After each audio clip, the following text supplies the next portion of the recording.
Hello, Chainsaw Valkyrie here, your Appalachian princess, coming to you once again with Tales from the Holler.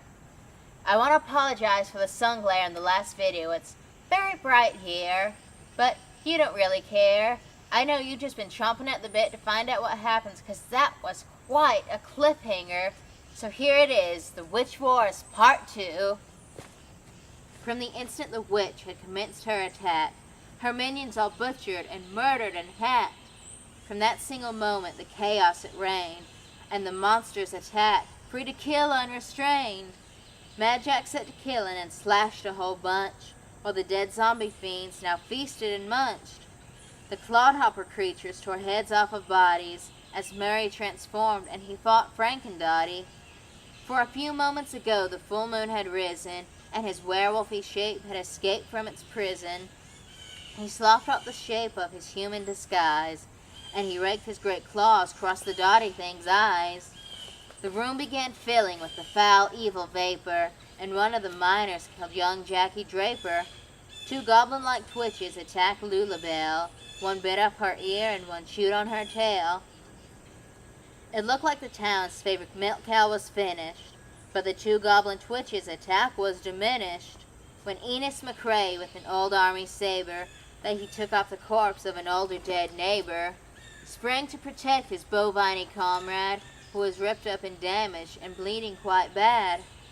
The twitches abandoned the cow Lulabelle and instead tore apart a young feller named Dale.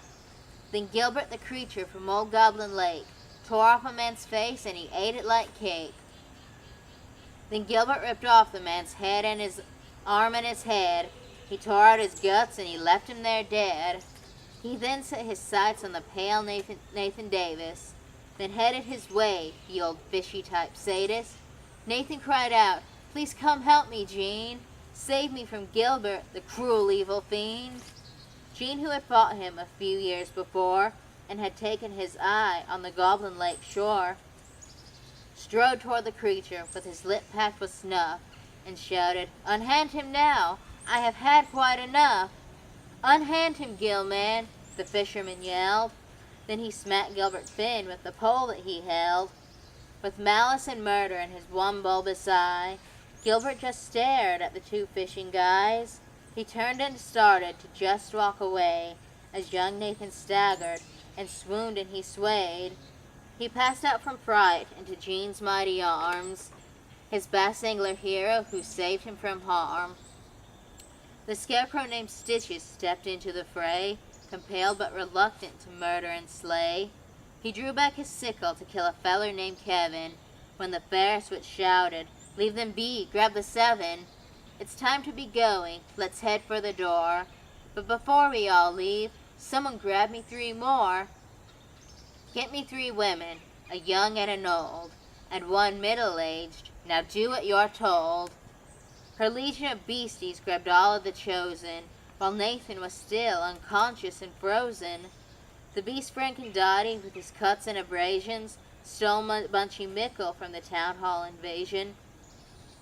The half-rotten zombies kept eating dead bodies as Gilbert abducted the sweet Catherine Dottie. Then a large palish twitch that was bloated and veiny made off in the dark with a woman named Janie, who once was the wife of the scarecrow named Stitches, before he was cursed by the queen of the witches. 3 clodhopper creatures grabbed the last of the 7, along with an old lady named Peggy Blevins. The witch and her zombies and the redneck is Dracula, known around here by the name of Tabacula. But the rest of her fiends went to Razorback Holler, near the muddy marsh pit where the boar go to waller. Unknown to the witch, a shadow was stalking, as the horrible group was now headed home walking, awaiting the moment that he might attack. The old witchy crone with the heart cold and black.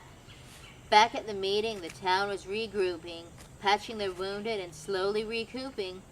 Someone wrapped a bandage around Lulabelle's ear, and her tail got an ointment that was soothing and clear. Nathan they rolled to a more darkened corner, where he sucked on his thumb like little Jack Horner. The now rested town prepared to give chase, and follow the fiend to her razor-black place, where Murray was cursed in that demonic holler, that rests pretty close where the boar go to waller. And Grandpa and Ned, who was one of the Dotties, said, "Look here, my people, at this slew of dead bodies. For years the old hag has murdered our kin. She's murdered this town, and she's murdered our friends. She's placed awful curses on our daughters and sons, and with her beasties most evil have killed our loved ones. And as sure as the moon lights the cold autumn sky, that evil old witch or this town has to die. Men, grab your guns, your axes and forks. There's a witch we must kill, and a spell to abort. We can't let that harpy throw open the gate and release the caged evil that will seal all our fates. Let's go forth through the field, through the woods, cross the ditch, to the holler past the mud where we'll carve ourselves a witch.